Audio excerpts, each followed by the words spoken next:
4 రోజులు కూడా ఉధృతంగా వానలు పడే అవకాశం ఉంది.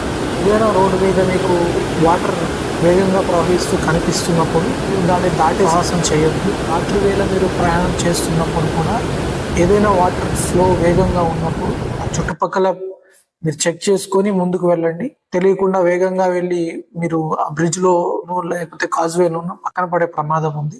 తమ్మిలేరు ఉధృతంగా ప్రవహిస్తున్న సందర్భంగా లెవెల్ 1 వార్నింగ్ ఇష్యూ చేయబడి ఉంది.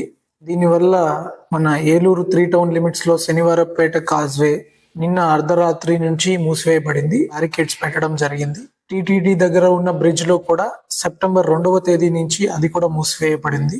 జంగారెడ్డిగూడెం లిమిట్స్ లోని పంగడిగూడెం, రాజ్వరం కాజ్వే ఎర్ర కాలువ నీరు కూడా ఉధృతంగా ప్రవహిస్తుండడం వల్ల ఆ కాజ్వేని కూడా మూసివేయడం జరిగింది.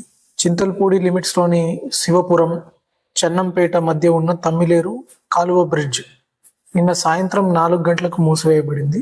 ప్రజలందరూ కూడా ఈ కాజ్వేలు, బ్రిడ్జ్లు దగ్గరకి వెళ్లకుండా జాగ్రత్త వహించాలి. కొన్నిసార్లు త్వరగా ఇంటికి వెళ్ళిపోవాలి, ఏం కాదు అని అనిపిస్తుంది. కానీ వాటర్ లోపల ఏదైనా కొట్టుకొచ్చి ఆ వరద నీటిలో కొట్టుకుపోయే ప్రమాదం ఉంది. మనము రీసెంట్ గా కూడా ఒక హెడ్ కానిస్టేబుల్ ని కూడా ఇలా ఒక వాగు వృద్ధికి కోల్పోవాల్సి వచ్చింది. కాబట్టి ప్రజలందరూ కూడా మీ ప్రాణాలను జాగ్రత్తగా కాపాడుకోవాలి. ఇదే కాకుండా ఏదో జరుగుతుంది, ఏదో వరద వస్తుంది అని చెప్పి ఈ బ్రిడ్జిల మీదకి, ఇలాంటి డ్యాముల మీద కూడా అన్నెసెసరీగా వెళ్ళి ఈ ప్రమాదాలని కొని తెచ్చుకోవద్దు అని చెప్పి నేను కోరుకుంటున్నాను.